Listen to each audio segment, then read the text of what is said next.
मेरी हिंदी खास करके क्योंकि सुप्रियो प्रसाद है, मैं और भी हिंदी बोलता हूँ क्योंकि ताकि बीच बीच में आज तक पर मुझे मौका मिले तो मैं जितना हिंदी बोल सकूं मैं जरूर हिंदी बोलूंगा। और पहले तो आशुतोष को मेरी शुभकामनाएं कि जिस तरह से उन्होंने ये किताब इस माहौल में निकाली है, एंड टू वेस्टलैंड पब्लिकेशंस, क्योंकि बहुत कम पब्लिशर्स हैं जो इस तरह की किताब छापने के लिए तैयार होंगे। So I think Westland deserves an even bigger hand because it's not easy to bring out a book like this into this times. मेरी अक्सर आशुतोष से इस विषय पर बात होती है, बहस भी होती है,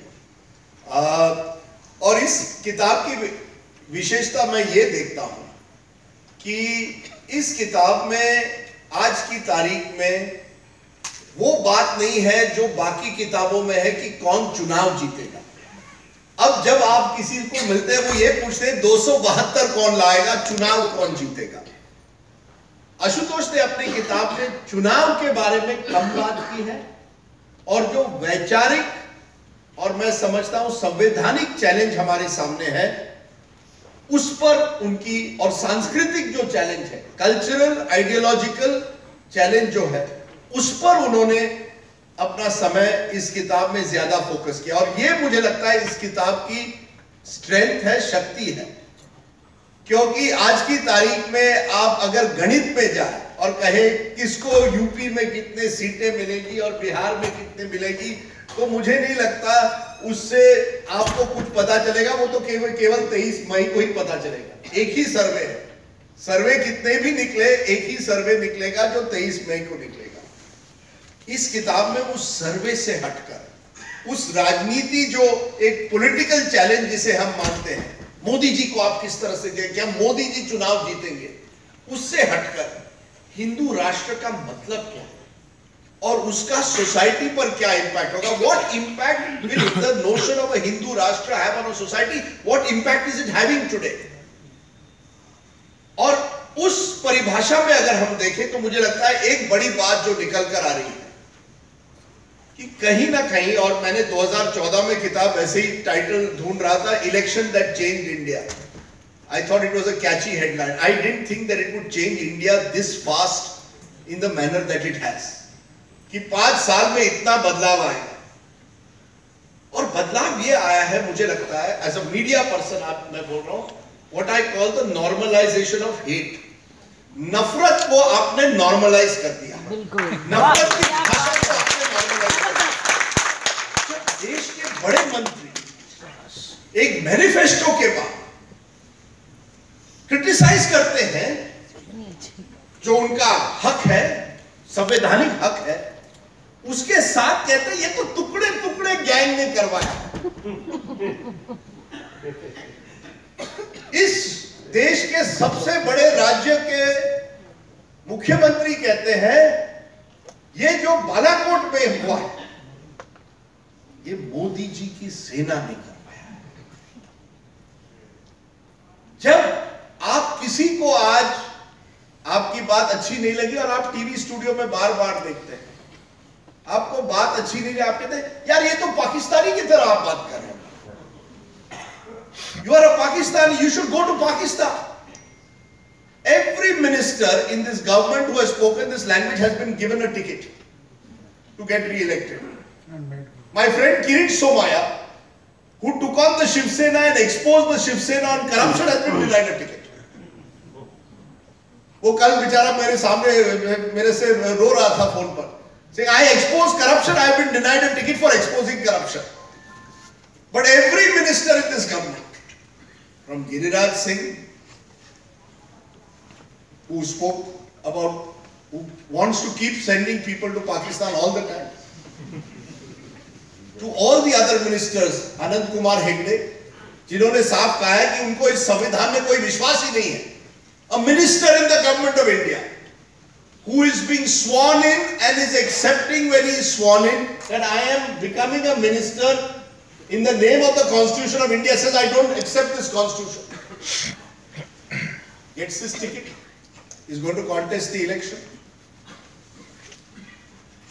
Then you have to, our UP के जो साक्षी महाराज जी, who has spoken the most vile language, gets his ticket.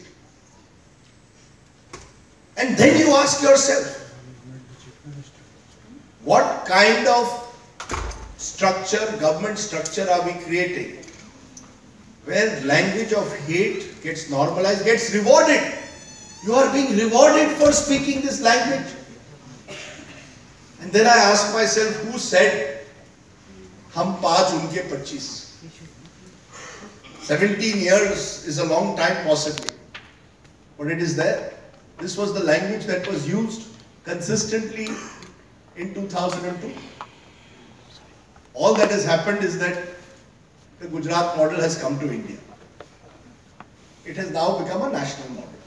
It was used repeatedly and no one stopped it at the time. You could blame the opposition. यहाँ की जो आज के जो विपक्ष के जो कई ऐसे नेता हैं, उन्होंने उसे उस समय चैलेंज नहीं किया.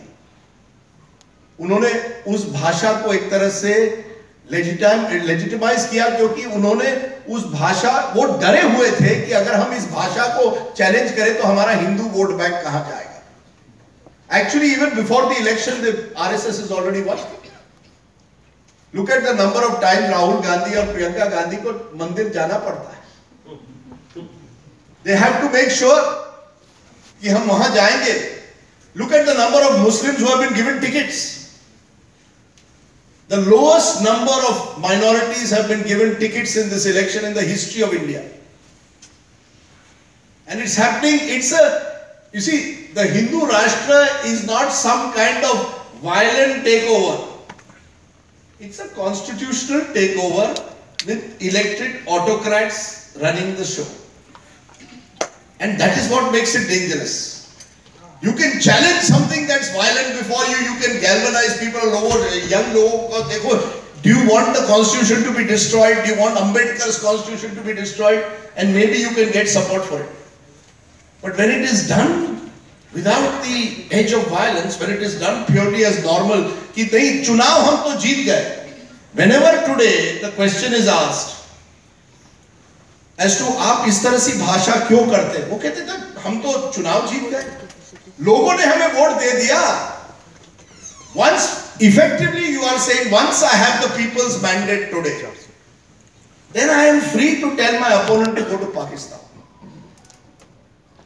Mukhtar Abbas Naqvi, in a debate that we had on Aaj Tak a few years ago, said, अगर आपको beef खाना है तो आप पाकिस्तान जाइए. The good thing was that some of his colleagues from the northeast and Goa were in row 1. And Asad Owaisi is not wrong.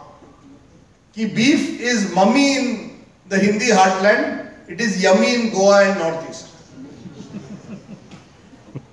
At the end of the day, this is a political hypocrisy that needs to be exposed. At the end of the day, the language of hate is a language that must be exposed, and Anant Kumar Hegde must be confronted. And Anant Kumar Hegde cannot be allowed a free run. Unfortunately, we have created a political system where the opposition itself has been pushed on the defensive. जब विपक्ष इतने defensive पर चला गया है कि वो भी सोच रहा है कि अगर हम अनंत कुमार हेगड़े को चैलेंज करें, अगर हम साक्षी महाराज को चैलेंज करें, अगर हम गिरिराज सिंह को चैलेंज करें, तो हमारा वोट बैंक का क्या होगा? To my mind, unfortunately, the ideology, ये जो विचारधारा की चैलेंज होनी चाहिए थी, ये जो चैलेंज होनी चाहिए थी, जिस तरह से कल्चरल रेवोल्यूशन लाया जा रहा है, उस चैलेंज को आपने एक पॉलिटिकल चैलेंज की तरह देख लिया कि मैं चुनाव जीत पाऊंगा या नहीं. Winning an election became the be all and the end all for a large part of the opposition in the last 25-30 years. And once the BJP got the resources to combat that, to confront that post 1992, and found कि हम post Babri मस्जिद एक polarized atmosphere में चुनाव जीत सकते हैं, उनके पास formula मिल गया. They had the formula which they have been using at different times now for over 27 years. This is a successful formula where you switch on and switch off. कभी आप switch on कर लेते हो, कभी आप कहते हो सबका साथ सबका विकास, कभी आप कहते हो कि कोई हिंदू आतंकवादी नहीं हो सकता। So you go to Nagpur and you play the dog whistle of Hindu terror.